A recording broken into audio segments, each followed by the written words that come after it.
राधे कृष्णा। गुण दोष व्यवस्था का स्वरूप और रहस्य। भगवान श्री कृष्ण कहते हैं कि प्यारे उद्धव, मेरी प्राप्ति के तीन मार्ग हैं, भक्ति योग, ज्ञान योग और कर्म योग। जो इन्हें छोड़कर चंचल इंद्रियों के द्वारा शुद्र भोग भोगते रहते हैं, वे बार बार जन्म मृत्यु रूप संसार के चक्कर में भटकते रहते हैं और अपने अपने अधिकार के अनुसार धर्म में दृढ़ निष्ठा रखना ही गुण कहा गया है और इसके विपरीत अनाधिकार चेष्टा करना दोष है। तात्पर्य यह है कि गुण और दोष दोनों की व्यवस्था अधिकार के अनुसार की जाती है, किसी वस्तु के अनुसार नहीं। वस्तुओं के समान होने पर भी शुद्धि अशुद्धि, गुण दोष, शुभ अशुभ आदि का जो विधान किया जाता है, उसका अभिप्राय यह है कि पदार्थ का ठीक ठीक निरीक्षण परीक्षण हो सके और उनमें संदेह उत्पन्न करके ही वह योग है कि अयोग्य स्वाभाविक प्रवृत्तियों को नियंत्रित संकुचित किया जा सके और उनके द्वारा धर्म संपादन कर सके, समाज का व्यवहार ठीक ठीक चला सके और अपने व्यक्तिगत जीवन में निर्वाह में भी सुविधा हो। और इससे यह लाभ भी है कि मनुष्य अपनी वासना मूलक सहज प्रवृत्तियों के द्वारा इनके जाल में न फंसकर शास्त्र अनुसार अपने जीवन को नियंत्रित और मन को वशीभूत कर लेता है। और निष्पाप उद्धव, मैंने आचार, मैंने ही मनु और आदि का रूप धारण करके धर्म का भार ढोने वाले कर्म जड़ों के लिए उपदेश किया है। पृथ्वी जल तेज वायु आकाश, ये पंचभूत ही ब्रह्मा से लेकर पर्वत और वृक्ष प्रियतन सभी प्राणियों के शरीर के मूल कारण है और इस तरह वे सब शरीर की दृष्टि से तो समान है ही और सबका आत्मा ही एक ही है। और यद्यपि सबके शरीर के पंचभूत समान हैं, फिर भी वेदों ने इनके वर्णाश्रम तथा अलग अलग नाम और रूप इसलिए बना दिए हैं कि अपनी वासना मूलक प्रवृत्तियों को संकुचित कर सके और नियंत्रित करके धर्म अर्थ काम मोक्ष इन चारों पुरुषार्थों को सिद्ध कर सके। और साधु श्रेष्ठ देश काल फल निर्मित अधिकारी और धान्य आदि वस्तुओं के गुण दोषों का विधान भी मेरे द्वारा इसीलिए किया गया है कि कर्मों में लोगों की उच्छृंखल प्रवृत्ति न हो, मर्यादा भंग न हो पावे। और देशों में वह देश अपवित्र है जिसमें कृष्ण सागर मृग न हो और जिसके निवासी ब्रह्मांड भक्त न हो। कृष्ण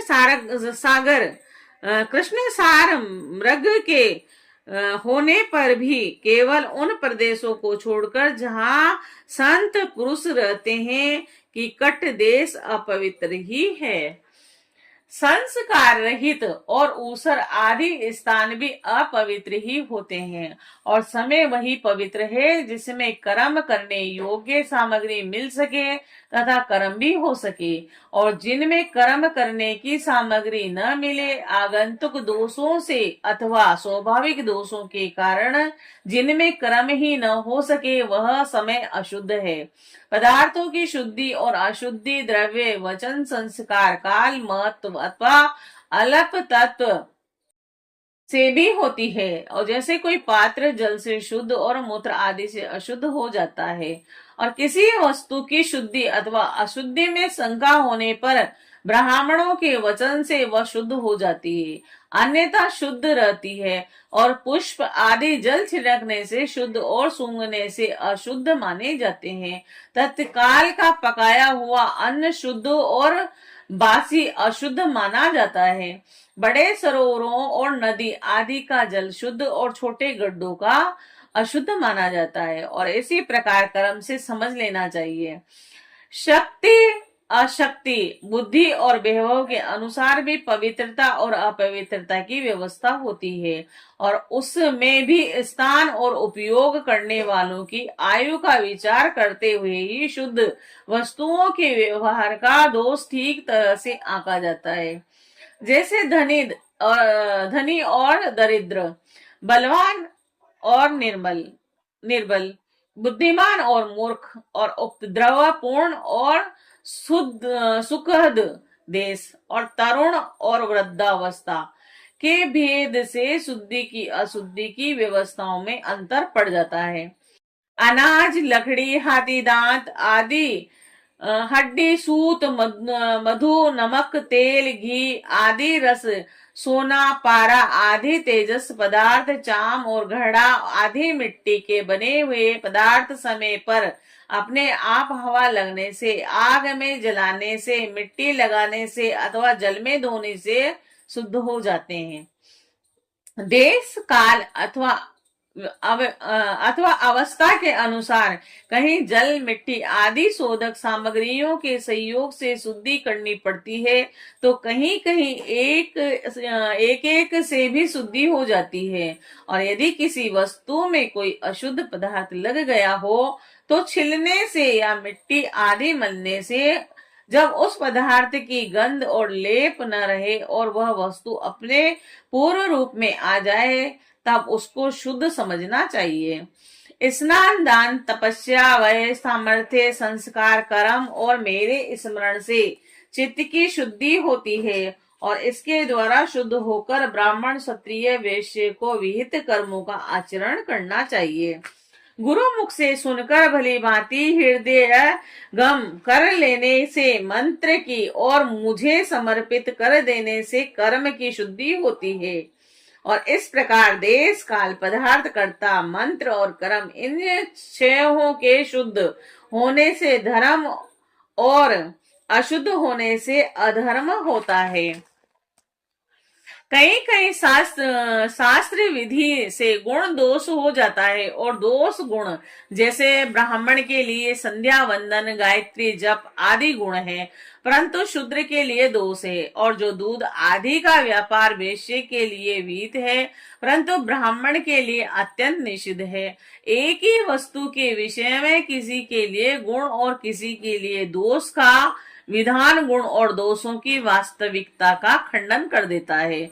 और इसी से यह निश्चय होता है कि गुण दोष का यह भेद कल्पित है और जो लोग पतित हैं वे पतितों का सा आचरण करते हैं और तो उन्हें पाप नहीं लगता, जबकि श्रेष्ठ पुरुषों के लिए यह सर्वथा त्याज्य होता है। जैसे गृहस्थों के लिए स्वाभाविक होने के कारण अपनी पत्नी का संग पाप नहीं है, परंतु सन्यासी के लिए घोर पाप है। बात तो यह है कि जो नीचे सोया हुआ है वह गिरेगा कहाँ। वैसे ही जो पहले से ही पतित है उनका अब और पतन क्या होगा। और जिन जिन दोषों और गुणों से मनुष्य का चित्त उपरत हो जाता है उन्हीं वस्तुओं के बंधन से वह मुक्त हो जाता है। और मनुष्य के लिए यह निरूप धर्म ही परम कल्याण का साधन है, क्योंकि यही शोक, मोह और भय को मिटाने वाला है। विषयों में कहीं भी गुणों का आरोप करने से उस वस्तु के प्रति आसक्ति हो जाती है और आसक्ति होने से उसे अपने पास रखने की कामना हो जाती है और इस कामना की पूर्ति में किसी प्रकार की बाधा पड़ने पर लोगों में परस्पर कलह होने लगता है और कलह से असहाय क्रोध की उत्पत्ति होती है और क्रोध के समय अपने अहित का बोध नहीं रहता, अज्ञान छा जाता है और वह अज्ञान से शीघ्र ही मनुष्य के कार्य का निर्णय करने वाली व्यापक चेतना शक्ति लुप्त हो जाती है। साधो चेतना शक्ति अर्थात स्मृति के लुप्त हो जाने पर मनुष्य में मनुष्यता नहीं रह जाती, पशुता आ जाती है और वह शून्य के समान अस्तित्वहीन हो जाता है। और अब उसकी अवस्था ऐसी हो जाती है जैसे कोई मूर्छित या मुर्दा हो और ऐसी स्थिति में न तो उसका स्वार्थ बनता है और न तो परमार्थ। विषयों का चिंतन करते करते वह विषय रूप हो जाता है और उसका जीवन वृक्षों के समान जड़ हो जाता है। उसके शरीर में उसी प्रकार व्यर्थ श्वास चलता रहता है जैसे लुहार की धोकड़ी में की हवा। उसे न अपना ज्ञान रहता है और न किसी दूसरे का, वह सर्वथा आत्म वंचित हो जाता है। प्यारे उद्धव जी, यह स्वर्ग आदि रूप फल का वर्णन करने वाली श्रुति मनुष्यों के लिए उन लोगों को परम पुरुषार्थ नहीं बतलाती, परंतु बहिमुखी पुरुषों के लिए अंतकरण की शुद्धि के द्वारा परम कल्याणमय मोक्ष की विवक्षा से ही कर्मों में रुचि उत्पन्न करने के लिए वैसा वर्णन करती है जैसे बच्चों से औषधि में रुचि उत्पन्न करने के लिए रोचक वाक्य कहे जाते हैं। बेटा प्रेम से गिलोय का काढ़ा पी लो तो तुम्हारी चोट बढ़ जाएगी। इसे में संदेह नहीं कि संसार के विषय भोगों में, प्राणों में और सगे संबंधियों में सभी मनुष्य जन्म से ही आ सकते हैं और उन वस्तुओं की आसक्ति उन्हें की आत्मोन्नति में बाधक एवं अनर्थ का कारण है और वे अपने परम पुरुषार्थ को नहीं जानते और इसीलिए स्वर्ग आदि का जो वर्णन मिलता है वह त्यों का त्यों ही सत्य है। ऐसा विश्राम करके देवादिदेव योनियों में भटकते रहते हैं और फिर वृक्ष आदि योनियों के घोर अंधकार में आ पड़ते हैं और ऐसी अवस्था में कोई भी विद्वान अपना वेद फिर से उन्हें और उन्हीं विषयों में क्यों प्रवृत्त करेगा और दुर्बुद्धि लोग कर्मवादी वेदों का यह अभिप्राय न समझकर कर्माशक्ति वश पुष्पों के समान स्वर्ग आदि लोगों का वर्णन देखते हैं और उन्हीं को परम फल मानकर भटक जाते हैं। परंतु वेद वेता लोग श्रुतियों का ऐसा तात्पर्य नहीं बताते। विषय वासनाओं में फंसे हुए दीनहीन लोभी पुरुष रंग बिरंगे पुष्पों के समान स्वर्ग आदि लोगों को ही सब कुछ समझ बैठते हैं और अग्नि के द्वारा सिद्ध होने वाले यज्ञ यागादि कर्मों में ही मुग्ध हो जाते हैं और उन्हें अंत में देवलोक पितृलोक और आदि की प्राप्ति होती है। दूसरी ओर भटक जाने के कारण उन्हें अपने निज धाम आत्म पद का पता नहीं लगता और प्यारे उद्धव उनके पास साधना है तो केवल कर्म की और उसका कोई फल है तो इंद्रियों की तृप्ति और उनकी आंखें धुंधली हो गई है और इसी से यह बात नहीं जानते कि जिससे ये इस जगत की उत्पत्ति हुई है जो स्वयं इस जगत के रूप में वह परमात्मा मैं उनके हृदय में ही हूँ। यदि हिंसा और उसके फल मांस भक्षण में राग ही हो और उसका त्याग न किया जा सकता हो तो यज्ञ में ही करें और यह परिसंख्या विधि है और स्वाभाविक प्रवृत्ति का संकोच है और संध्या वंदना आदि के समान अपूर्व विधि नहीं है। और इस प्रकार मेरे प्रोक्त अभिप्राय को न जानकर विषय लोलुप पुरुष हिंसा का खिलवाड़ खेलते हैं और दुष्टतावश अपनी इंद्रियों की तृप्ति के लिए वध किए हुए पशुओं के मांस से यज्ञ करके देवता पितृ और भूपतियों के यजन का ढोंग करते हैं। स्वर्ग आदि परलोक स्वप्न के दृश्यों के समान है, वास्तव में असत्य है। केवल उनकी बातें सुनने में बहुत मीठी लगती है और सकाम पुरुष वहां के भोगों के लिए मन ही मन अनेकों प्रकार के संकल्प कर लेते हैं और जैसे व्यापारी अधिक लाभ की आशा से मूलधन को भी खो बैठता है वैसे ही सकाम यज्ञों द्वारा अपने धन का नाश करते हैं। वे स्वयं रजोगुण सत्वगुण तमोगुण में स्थिर रहते हैं। रजोगुणी सत्वगुणी और तमोगुणी इंद्र आदि देवताओं की उपासना करते हैं और वे उन्हीं सामग्रियों से उतने ही परिश्रम से मेरी पूजा करते हैं और वे जब इस प्रकार की पुष्पिता वाणी रंग बिरंगी मीठी मीठी बातें सुनते हैं कि हम लोग इस लोक में यज्ञों के द्वारा देवताओं का यजन करके स्वर्ग में जाएंगे और वहां दिव्य आनंद भोगेंगे और उसके बाद फिर हमारा जन्म होगा, तब हम बड़े कुलीन परिवार में पैदा होंगे और हमारे बड़े बड़े महल होंगे और हमारा कुटुंब बहुत सुखी और बहुत बड़ा होगा। तब उनका चित्त शुद्ध हो जाता है, और उन्हें हेकड़ी जताने वाले घमंडियों को मेरे संबंध की बातचीत भी अच्छी नहीं लगती। उद्धव जी, वेदों में 3 कांड हैं, कर्म, उपासना और ज्ञान। इन तीनों कांडों के द्वारा प्रतिपादित विषय है ब्रह्मा की आत्मा की एकता। सभी मंत्र और मंत्र दृष्टा ऋषि इस विषय को खोलकर नहीं गुप्त भाव से बतलाते हैं, और मुझे भी इस बात को गुप्त रूप से कहना ही अभिष्ट है। वेदों का नाम है शब्द ब्रह्मा, और वे मेरी मूर्ति है, और इसी से उनका रहस्य समझना अत्यंत कठिन है। और वह शब्द ब्रह्मा परा पश्यंती और मध्यमा वाणी के रूप में प्राण, मन और इंद्रियमय है, और समुद्र के समान सीमा रहित और गहरा है, और उसकी था लगाना अत्यंत कठिन है। और इसी से जैमिनी आदि बड़े बड़े विद्वान भी उनके तात्पर्य का ठीक ठीक निर्णय नहीं कर पाते।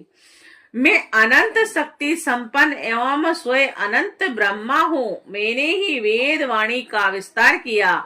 जैसे कमल नाल में पतला सा सूत होता है, वैसे ही वह वेद वाणी प्राणियों के अंतकरण में अनाहत नाद के रूप में प्रकट होती है। और भगवान हिरण्य गर्भ स्वयं वेद मूर्ति एवं अमृतमय है, और उनकी उपाधि है प्राण, और स्वयं अनाहत शब्द के द्वारा ही उनकी अभिव्यक्ति हुई है।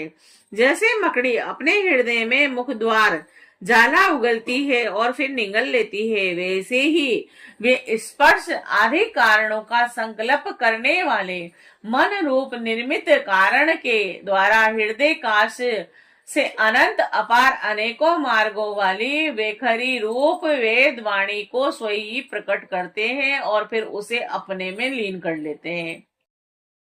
वह वाणी हृदय गत सूक्ष्म ओमकार के द्वारा अव्यक्त स्पर्श क से लेकर म तक, और स्वर अ से ओ तक, और उष्मा श स ह, और अंतस्थ य र व ल इन वर्णों से विभूषित है। और उनमें ऐसे छंद हैं कि जिनमें उत्तरोत्तर 4 वर्ण बढ़ते जाते हैं, और उनके द्वारा विचित्र भाषा के रूप में वह विस्तृत हुई है। और 4 अधिक वर्णों वाले छंदों में से कुछ ये हैं कि गायत्री, उष्णिक, अनुष्टुप, बृहति और पंक्ति, त्रिष्टुप, जगति, अतिछंद और अत्यष्टि, अति जगति और विराट। वह वेद वाणी कर्म कांड में क्या विधान करती है, और उपासना कांड में किन देवताओं का वर्णन करती है, और ज्ञान कांड में किन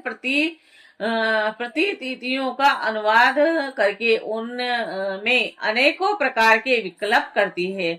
और इन बातों को इस संबंध में श्रुति के रहस्य को मेरे अतिरिक्त और कोई नहीं जानता। मैं तुम्हें स्पष्ट बतलाता हूँ।